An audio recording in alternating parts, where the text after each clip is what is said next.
Χαίρετε. Ξέρετε, κάθε Δημοτικό Συμβούλιο είναι στην πραγματικότητα μια σκηνή λογοδοσίας. Εκεί φαίνεται ποιος απαντά, ποιος αποφεύγει και ποιος παρά το φωτισμό νομίζει πως οι πολίτες δεν τον βλέπουν. Εκεί, μπροστά στα μάτια των πολιτών, φαίνεται αν η σκηνή λέγεται αυτοδιοίκηση ή αυτοεξυπηρέτηση.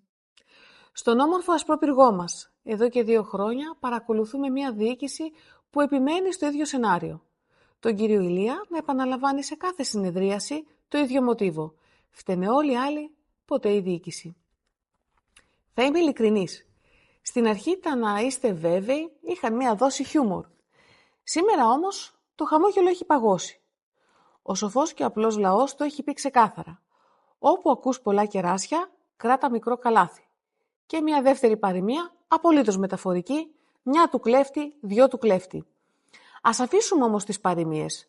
Πάμε στην πραγματικότητα. Αγαπητές ασπροπυριώτισσες, αγαπητοί ασπροπυριώτες, εδώ και 2 χρόνια παρακολουθούμε μια διοίκηση που εφαρμόζει μια τακτική, ας την πούμε διαδικαστικά ευρηματική. Πώς να το πω ευγενικά, θα τη ζήλευε και ο πιο δημιουργικός σκηνοθέτης.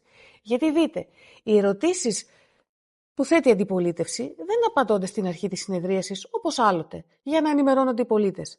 Απαντώνται στο τέλος, όταν αρκετοί έχουν φύγει, όταν τα μικρόφωνα χαμηλώσουν και όταν οι κάμερες δείχνουν άδειες καρέκλες. Νόμιμο, ίσως.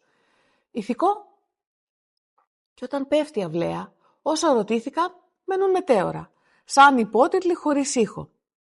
Μέσα σε όλα αυτά, εμείς επιμένουμε να ρωτάμε για τις απευθείας αναθέσεις, όχι από αιμονή, αλλά γιατί η κοινωνία δεν βλέπει ανταποδοτικότητα σε αυτές.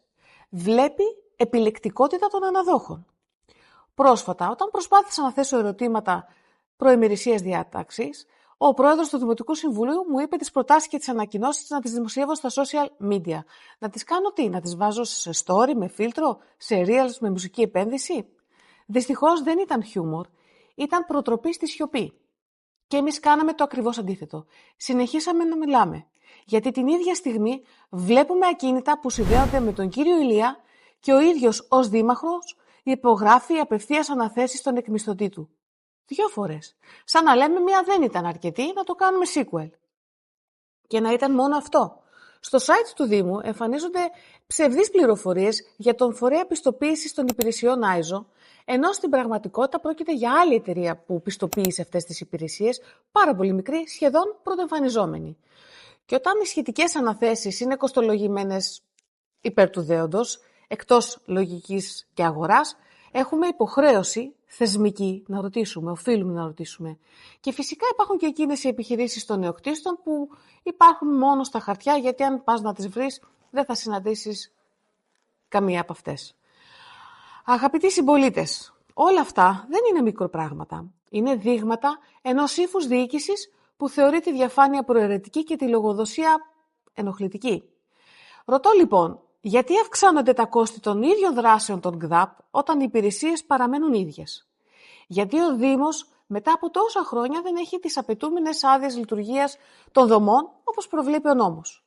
Και γιατί σε κάθε ερώτηση παίρνουμε απαντήσεις του τύπου «θα το δούμε» ή «να είστε βέβαιοι». Η αυτογελιοποίηση, ξέρετε, είναι το μοναδικό άθλημα που δεν χρειάζεται προπονητή. Αλλά όταν αγγίζει θεσμούς δεν είναι πια αστείο, είναι επικίνδυνο. Κυρίες και κύριοι, ο Δήμος μας αξίζει κάτι καλύτερο από συγγενείς, φίλους και ημετέρους. Αξίζει διοίκηση σοβαρή, με γνώση, με σεβασμό. Όχι ηρωνία, όχι απαξίωση. Γι' αυτό σας καλώ, παρακολουθήστε τα Δημοτικά Συμβούλια, ενημερωθείτε, ρωτήστε και γιατί όχι, χαμογελάστε κιόλας. Όχι με αυτά που συμβαίνουν, αλλά με τη βεβαιότητα ότι μαζί θα τα αλλάξουμε. Γιατί όταν ο πολίτης βλέπει, γνωρίζει, ακούει, ρωτά και χαμογελά με αυτοπεποίθηση, τότε η δημοκρατία ανασένει. Ευχαριστώ.